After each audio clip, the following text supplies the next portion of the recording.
GK GS के कुछ महत्वपूर्ण क्वेश्चंस जो 2002 से 2023 तक जो प्रीवियस ईयर की परीक्षाएं हो चुकी हैं, जैसे BDO, UP triple SC, UP SSC GD and railway और जितने भी एग्जाम हो रहे हैं उन्हीं से सभी लिए गए क्वेश्चंस हैं। तो आप लोग यह वीडियो देखिए और एमसीक्यू लगाइए, देखिए कितने क्वेश्चन सही हो रहे हैं। बहुत ही वेरी इंपॉर्टेंट क्वेश्चंस लिए गए हैं, तो यह वीडियो आपकी परीक्षा के लिए बहुत ही महत्वपूर्ण होगा। आइए देर न करते हुए शुरू करते हैं आज का पहला प्रश्न।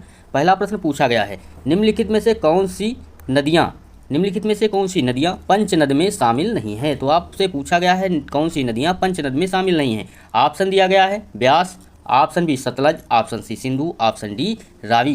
तो सही उत्तर इसमें क्या होगा? सही उत्तर होगा, सभी को पता होगा, ऑप्शन नंबर सी, सिंधु नदी जो है पंचनद में शामिल नहीं है। कौन सी? सिंधु नदी जो है पंचनद में शामिल नहीं है। तो पंचनद में कौन कौन सी नदियाँ शामिल हैं? तो व्यास, सतलज और रावी। दो नदियाँ कौन कौन सी हैं आपको बताना है जल्दी से। तो इसमें होगा झेलम। कौन सी? झेलम, व्यास, सतलज और रावी। और एक नदियाँ कौन? चिनाब नदी जो है ये पंचनद में शामिल है। तो चिनाब नदी भी जो पंचनद में शामिल है। तो आपको यह क्वेश्चन याद रखना है। अगला प्रश्न दिया गया है, पश्चिमी विक्षोभ के कारण, क्या दिया गया है? पश्चिमी विक्षोभ के कारण भारत के किस क्षेत्र में शीतकाल में वर्षा होती है। तो पश्चिमी विक्षोभ के कारण भारत के किस क्षेत्र में शीतकाल में वर्षा होती है आपसे पूछा गया है। तो सही उत्तर आपको बताना है, क्या होगा? ऑप्शन दिया गया है दक्कन का पठार, ऑप्शन बी कश्मीर घाटी, ऑप्शन सी मालाबार तट, ऑप्शन डी सुंदरवन।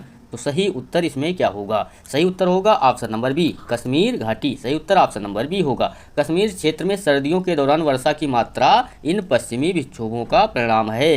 तो आपको याद रखना है, सही उत्तर ऑप्शन नंबर बी, कश्मीर घाटी इसका सही उत्तर होगा। अगला प्रश्न दिया गया है, निम्नलिखित में से किस शहर में एकमात्र तेल रिफाइनरी उत्तर प्रदेश में स्थित है। बहुत ही इंपॉर्टेंट क्वेश्चन है ये। निम्नलिखित में से किस शहर में एकमात्र तेल रिफाइनरी उत्तर प्रदेश में स्थित है। कई बार परीक्षाओं में पूछा हुआ क्वेश्चन है। तो सही उत्तर इसमें बताना है। ऑप्शन दिया गया है Agra, option B Mathura, option C Barauni, option D Kanpur. तो सही उत्तर ऑप्शन नंबर बी, मथुरा। क्या होगा सही उत्तर? ऑप्शन नंबर बी, मथुरा शहर में उत्तर प्रदेश में स्थित एकमात्र क्या है? तेल रिफाइनरी है। मथुरा पश्चिमी उत्तर प्रदेश राज्य में स्थित है और यह यमुना नदी पर गंगा यमुना दोआब में स्थित है। तो आपको याद रखना है मथुरा कहाँ पर स्थित है। तो मथुरा पश्चिमी उत्तर प्रदेश राज्य में स्थित है और यमुना नदी पर गंगा यमुना दोआब में स्थित है। मथुरा को हिंदुओं के 7 पवित्र स्थानों में से एक है। मथुरा जो है हिंदुओं के 7 पवित्र स्थानों में से एक है। मथुरा भगवान कृष्ण की जन्मभूमि है। तो भगवान कृष्ण की क्या है? जन्मभूमि है। और राजकीय संग्रहालय मथुरा की स्थापना 1874 में की गई थी, जो पूर्व में पुरातत्व का करजन संग्रहालय था। तो आपको याद रखना है। अगला प्रश्न दिया गया है, निम्नलिखित खनिजों में से कौन सा एक उत्तर प्रदेश में नहीं मिलता। निम्नलिखित खनिजों में से कौन सा एक उत्तर प्रदेश में नहीं मिलता। ऑप्शन दिया गया है चूना पत्थर, option B bauxite, option C संगमरमर, ऑप्शन डी अभ्रक। तो सही उत्तर क्या होगा? जल्दी से सभी लोग बताइए क्या होगा सही उत्तर इसका। सही उत्तर ऑप्शन नंबर डी, अभ्रक। अभ्रक जो है उत्तर प्रदेश में नहीं मिलता। भारत दुनिया में अभ्रक के सबसे बड़े उत्पादकों में से एक है, लेकिन उत्तर प्रदेश में नहीं पाया जाता। तो भारत दुनिया में अभ्रक के सबसे बड़े उत्पादकों में से एक है, आपको याद रखना, लेकिन उत्तर प्रदेश में नहीं पाया जाता। इसका प्रमुख उत्पादक किन किन राज्यों में होता है? तो आपको पता होना चाहिए। आंध्र प्रदेश। कौन? आंध्र प्रदेश, बिहार, झारखंड और राजस्थान अभ्रक के क्या हैं? प्रमुख उत्पादक हैं। आंध्र प्रदेश में नेल्लोर जिला सर्वोत्तम गुणवत्ता वाले अभ्रक का उत्पादन करता है। तो आंध्र प्रदेश में नेल्लोर जिला, आपको याद रखना है, आंध्र प्रदेश में नेल्लोर जिला सर्वोत्तम गुणवत्ता वाले अभ्रक का उत्पादन करता है। अगला प्रश्न दिया गया है, प्रश्न पूछा गया है, किस फसल को अधिक वर्षा और उच्च तापमान की आवश्यकता नहीं होती है। बहुत ही इंपॉर्टेंट क्वेश्चन है। ऑप्शन दिया गया है चावल, option B jute, option C मक्का, ऑप्शन डी कपास। तो सही को पता होगा मक्का जो है इसको अधिक वर्षा और उच्च तापमान की आवश्यकता नहीं होती है। मक्का एक बहुमुखी फसल है, आपको याद रखना है। मक्का क्या है? एक बहुमुखी फसल है। तो मक्का बहुमुखी फसल है जो विभिन्न प्रकार की जलवायु परिस्थितियों में उगाई जा सकती है। यह सच है कि मक्का को कम वर्षा और मध्यम तापमान वाले क्षेत्रों में उगाया जा सकता है, लेकिन फसल की विशिष्ट आवश्यकताएं विविधता और विकास के चरण के आधार पर भिन्न हो सकती हैं। मक्का जो है 10 डिग्री सेल्सियस से 35 डिग्री सेल्सियस तापमान की सीमा में बढ़ सकता है। तो आपको इसका सही उत्तर याद रखना होगा, ऑप्शन नंबर सी मक्का होगा। अगला प्रश्न दिया गया है, विश्व में विश्व में उच्च कोटि के लौह अयस्क का सबसे बड़ा उत्पादक है? तो विश्व में उच्च कोटि के लौह अयस्क का सबसे बड़ा उत्पादक पूछा गया है, कौन सा है? Option A Peru, option B Brazil, option C Bharat, option D चीन। तो सही उत्तर इसमें क्या होगा? सही उत्तर होगा option number B Brazil. Brazil विश्व में उच्च कोटि के लौह अयस्क का सबसे बड़ा उत्पादक है, आपको याद रखना है। इसका सही उत्तर ऑप्शन नंबर बी होगा। चिली और पेरू, जो इसमें दिया गया है पेरू, चिली और पेरू तांबे के अग्रणी उत्पादक हैं। तो पेरू किसका है? तांबे के अग्रणी उत्पादक हैं, आपको याद रखना है, तांबे के अग्रणी उत्पादक हैं। ब्राज़ील और बोलीविया, इसमें दिया गया ब्राज़ील जो है और बोलीविया दुनिया में टिन के सबसे बड़े उत्पादकों में से एक है। दक्षिणी अमेरिका में भी सोना, चांदी, जस्ता, क्रोमियम, मैग्नीज, बॉक्साइट, अभ्रक, प्लेटिनम, एस्बेस्टम और हीरे के विशाल निक्षेप हैं। खनिज तेल वेनेजुएला, अर्जेंटीना, चिली, पेरू और कोलंबिया में पाया जाता है, आपको याद रखना है। अगला प्रश्न दिया गया है, भारत में अधिकांश क्रोमाइट निक्षेप पाए जाते हैं। तो भारत में अधिकांश क्रोमाइट निक्षेप पाए जाते हैं। ऑप्शन ए बिहार में, ऑप्शन बी उड़ीसा में, ऑप्शन सी कर्नाटक में, ऑप्शन डी केरल में। तो सही उत्तर क्या होगा? सही उत्तर होगा ऑप्शन नंबर बी। क्या होगा सही उत्तर? ऑप्शन नंबर बी उड़ीसा में। कहाँ पर क्रोमाइट निक्षेप पाए जाते हैं? तो उड़ीसा में पाए जाते हैं। देश में क्रोमाइट के कुल उत्पादन में उड़ीसा का योगदान कितना है? तो उड़ीसा का योगदान है 90%। आपको ये भी याद रखना है, उड़ीसा का कुल योगदान कितना है? 90%। कितना है? 90% आपको याद रखना है।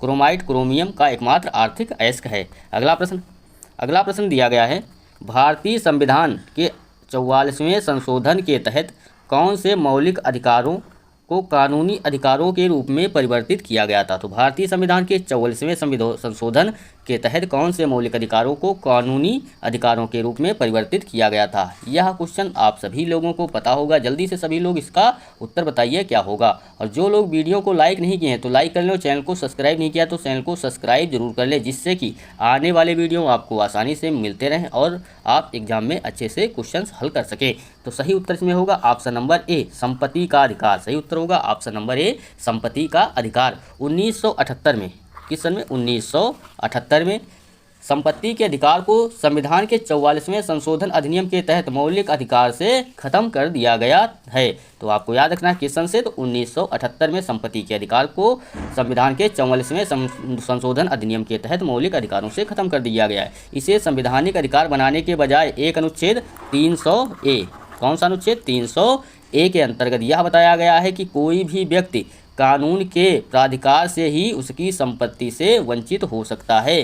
क्या बताया गया 300A में? कि कोई भी व्यक्ति कानून के प्राधिकार से ही उसकी संपत्ति से वंचित हो सकता है। तो सही उत्तर इसका क्या होगा? सही उत्तर होगा ऑप्शन नंबर ए संपत्ति का अधिकार, आपको याद रखना है। अगला प्रश्न पूछा गया है, भारत के संविधान का कौन सा भाग मौलिक कर्तव्यों को दर्शाता है? भारत के संविधान का कौन सा भाग मौलिक कर्तव्यों को दर्शाता है? ऑप्शन ए भाग 10, ऑप्शन बी भाग 12, ऑप्शन सी भाग 4A, ऑप्शन डी भाग 9B। तो सही उत्तर इसमें क्या होगा? जल्दी से सभी लोग इसका उत्तर बताएंगे क्या होगा?